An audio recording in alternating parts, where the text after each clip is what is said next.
Before you can consistently drive at the limit, you really need to know the Touge well. That doesn't just mean knowing which direction each corner goes, although that is a part of it. What it really involves is knowing every last detail about the road, from its surface, the turn radii of corners, road camber, elevation changes, and the length of straights. In this video, I'm going to be teaching you how you can learn a Touge in the easiest way possible, so make sure you stay tuned. The very first thing I'm going to do is take a look at the map of the Touge.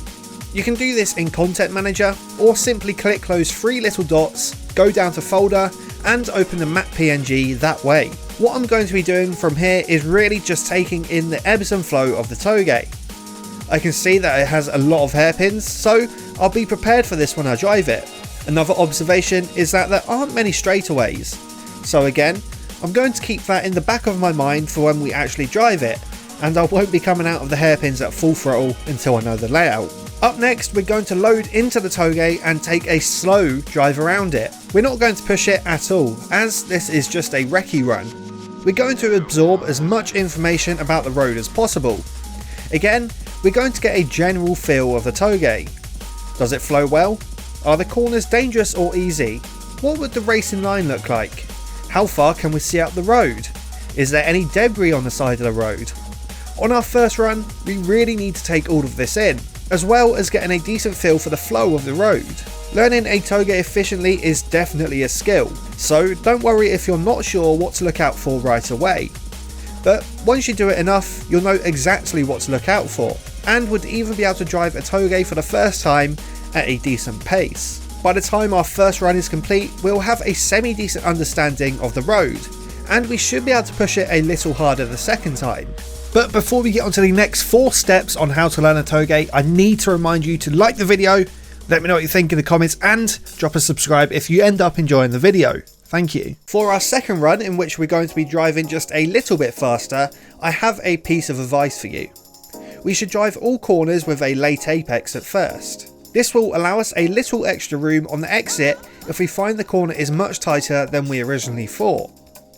We can start to move the apex earlier and earlier once we have really learned the road and start pushing for time. On this second run, we'll want to look out for the more technical stuff, such as bank turns.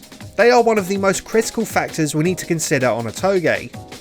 A corner's banking or camber is an important factor in the speed we can take through it. You really need to take the corner's banking into account. Look at what the road is doing as you drive over it. When driving a positively banked corner, try to get into the banking as soon as possible and stay in it for as long as possible. With off-cambered corners, set up so that you are in the off-camber section for as short a time as possible. The banking may also vary from the top of the Touge to the bottom, so make sure you look at the road surface closely. The Touge I'm using, Nagao, is comprised almost entirely of these banked corners, but luckily they are mostly positively cambered, meaning we can use them to our advantage. We also need to keep an eye out for the uphill and downhill sections. Most Touges are either only one or the other, but sometimes you can be surprised with both in a single run. They will have a massive effect on the traction limit of the car. We'll want to use these elevation changes to our advantage and minimise their disadvantages. Just remember, a car going uphill has better traction than one going downhill. You'll need to complete these recon runs a few times, enough times necessary for you to get a good understanding of the road. Learning a Touge means building a mental image of the entire road, from every corner and width of each stretch of road, to smaller things such as bumps in the road or a change in the road surface. The bigger your database of reference points, the better you have learned the Touge. So the more information you gather before pushing it to the limit, the better. There's no shame in doing 10 slow runs, so long as you feel comfortable. Once you have a solid understanding of the Touge, it's time to start pushing it closer and closer to the limit. It's at this point you'll have 2 hurdles to jump over before you can consistently drive fast on the Touge. Firstly, discovering and perfecting the racing line. Secondly, driving the car at its limit. It's way easier to learn a Touge in that order.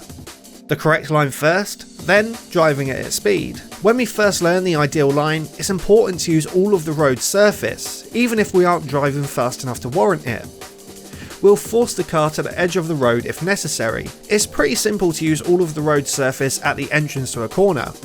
But at the apex, you'll need to be right beside the edge of the road, and then at the exit, drive the car to within a couple of inches of the edge.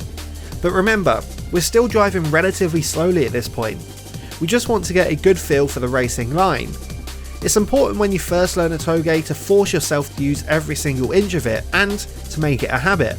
Before we move on to the next part of learning a Touge, driving the ideal line must be a habit.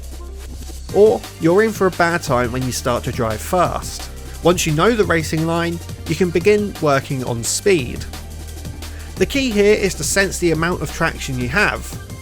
With each run, begin accelerating a little earlier out of each corner and feel how much traction the car has left. Keep pushing acceleration earlier and earlier until you can feel the car on its limit of traction. Or in other words, begins to oversteer or understeer excessively. Remember, the car must be sliding somewhat or you're not at the limit. Once you feel like you are getting closer to the limit in terms of acceleration, you can then begin working on your cornering. You should carry a little more speed into each corner with every run, until you can't make the car turn in towards the apex the way you would like, or, again, until it begins understeering or oversteering excessively. Once you find the ideal amount of speed to carry into a corner, you can then start to look for markers for your braking points. For example, on this corner I know I need to start braking around here, and that is right next to this object. So from now on, when I approach this corner, I'm going to get on the brakes once I reach this point. After you have completed all of these steps, you should be able to set some pretty fast times. But feel free to evaluate and alter your techniques if required. You could try accelerating more progressively or more abruptly. You could try trail braking more or less, taking a slightly different line, or turning in more crisply or sharply. Whatever it takes to accelerate earlier and carry more speed into corners. Let's recap the strategy for learning a new Touge. Step 1. Recon runs. Get a good feel for the road. Step 2. At a slightly lower speed, drive the ideal line until it becomes habit.